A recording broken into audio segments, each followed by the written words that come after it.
Eu sempre fui a favor da regulação da internet e das redes sociais. Eu sou amigo de um grande sociólogo francês chamado Dominique Volton, que desde os anos 90 defendia a regulação da internet. Nos Desde os anos 90, 90. desde os anos 90, desde praticamente quando isso apareceu em escala popular massiva. Ele era esculhambado por todo mundo. Velho, não está entendendo nada, não está percebendo o que aconteceu. É uma tecnologia que muda tudo. E hoje, o que ele defendia se tornou absolutamente necessário. E a única coisa que se pode fazer é regular. Regular não é censura. Regular dentro de termos de uma sociedade democrática. Eu, modestamente, sempre pensei o seguinte: o que vale para o mundo dito, entre aspas, real, tem que valer para o mundo virtual. A lei vale nos dois lugares. Então, quando aconteciam aquelas polêmicas do tipo a justiça pedia a liberação de mensagens, sei lá, do WhatsApp, e aí a resposta era: não, nós nem conseguimos abrir essas mensagens. Era óbvio que era conversa fiada e que era uma tentativa de não se submeter à lei de cada país.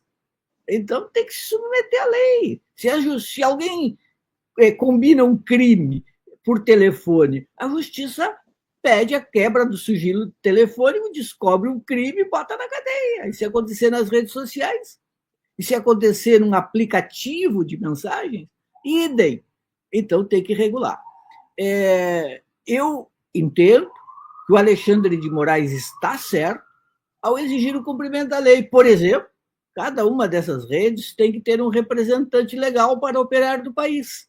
Quem é o representante legal? Se não tem representante legal, está descumprindo a lei, pode receber multa ou simplesmente ter a atividade bloqueada, barrada.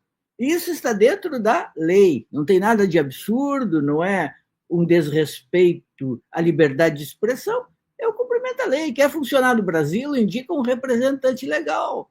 E pronto, e cumpre as leis brasileiras. Eu não posso escrever num jornal impresso, não posso dizer num podcast, não posso falar aqui nada que infrinja a lei. Imagina eu começo a fazer um discurso racista, começo a fazer um discurso em defesa da pedofilia. Não pode, tem de cumprir a lei. Então, a defesa que os países têm contra essas redes é a lei, é a regulação. Perfeito. Agora, mas... Só deixa eu completar um aspecto. Eu acho que as redes sociais, porque estava na tua pergunta, as redes sociais já estão se inclinando para a direita ou para a extrema-direita porque elas têm dono. Então, as redes que pertencem ao Elon Musk tendem a se impor dessa maneira. Eu sempre acreditei nessa distinção entre rede social e mídia social. Para mim, uma rede social é quando eu escolho quem participa da minha rede e quem será emissor e receptor da minha rede, como eram o Facebook, o Twitter até pouco tempo. Agora não é mais assim. Agora são mídias sociais. Tem um emissor que emite dentro da minha rede, mesmo que eu não o tenha escolhido como participante da rede. Então, toda hora agora no Face, por exemplo, eu recebo mensagens do Carlos Bolsonaro. Tu achas que eu ia admitir o Carlos Bolsonaro na minha rede? Não.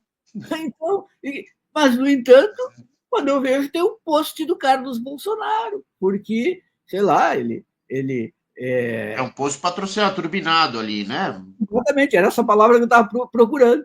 Ele turbina as suas postagens e quando eu vejo ela aparece, aí eu vou lá e digo que é para nunca mais aparecer, etc, etc. Mas quando eu vejo, aparece de novo. Por quê? Porque os donos das redes decidiram o seguinte, que eles querem nos enfiar mensagem igual abaixo. Eles querem emitir, como era o esquema tradicional da mídia, todos. O emissor, o cara que era dono da rádio, emitia o que ele bem entendia e quem ligava o rádio naquela emissora tinha de ouvir. Pois é. Nesse sentido, professor, que é isso que eu ia perguntar aquela hora que equivocadamente te interrompi. Mas, nesse sentido, mesmo se a gente colocar as redes ou as mídias sociais, como você bem colocou, dentro das normas legais, agindo de acordo com a lei, ainda existe essa questão do algoritmo, que eles podem espalhar o que eles bem entendem e esconder o que eles bem entendem. Isso dentro de um momento eleitoral pode fazer a diferença. E daí, como se defender desse tipo de interferência na transmissão e compartilhamento de informação, ainda que seja feita dentro da lei, mas com abuso, certo abuso do poder econômico, né? De você conseguir dar maior visibilidade a determinada propaganda e não a outra, determinadas versões e não a outra.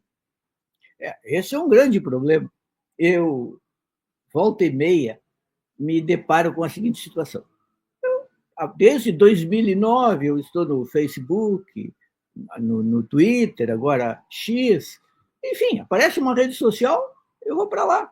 Ultimamente, quando não tinha X, estava naquele outro lá, esqueci o nome agora, que tem uma borboletinha azul. Não lembro o nome também. Daqui a pouco o Fernando Mili vai lembrar e vai vir falar aqui. Blue Sky. Aí, Blue Sky. E aí, volta e meia eu encontro alguém que está lá no Face, porque apesar das pessoas dizerem que não tem mais ninguém no Face, tem muita gente no Face. E aí, de vez em quando, eu encontro alguém que responde, né, que comenta um post e diz assim: puxa, você não estava mais no Face, tinha abandonado, que bom que voltou. Não, eu sempre estive aqui postando todos os dias. Acontece que aquilo não é entregue. Foi limado. É limado. Como a gente sabe, entrega para, sei lá, 25, 30 daqueles participantes e os outros não recebem. Então tem esse grande problema. A gente pensava utopicamente que todos os que estavam numa rede recebiam as mensagens, tudo se entrecruzava. Mas não, o algoritmo seleciona. Algumas mensagens vão para mais gente, outras vão para menos gente. Creio que algumas não vão para ninguém. E quando chega a hora de uma eleição, aí é o problema, porque pode realmente direcionar, turbinar, pode manipular. Creio que aí a sociedade é que precisa atuar muito para cobrar, para que se possa cobrar, inclusive, das redes, como elas vão calibrar esses algoritmos. Porque esse aí é um embate que vem se dando. O que se espera, o que se pode permitir que o algoritmo direcione. Não pode se aceitar que durante um período eleitoral só se receba postagem de um tipo de candidato. Isso tem um viés. Agora, que é difícil controlar, fiscalizar, regular, fazer com que essas redes operem de maneira democrática, no contraditório, na diversidade, na pluralidade, isso é certo.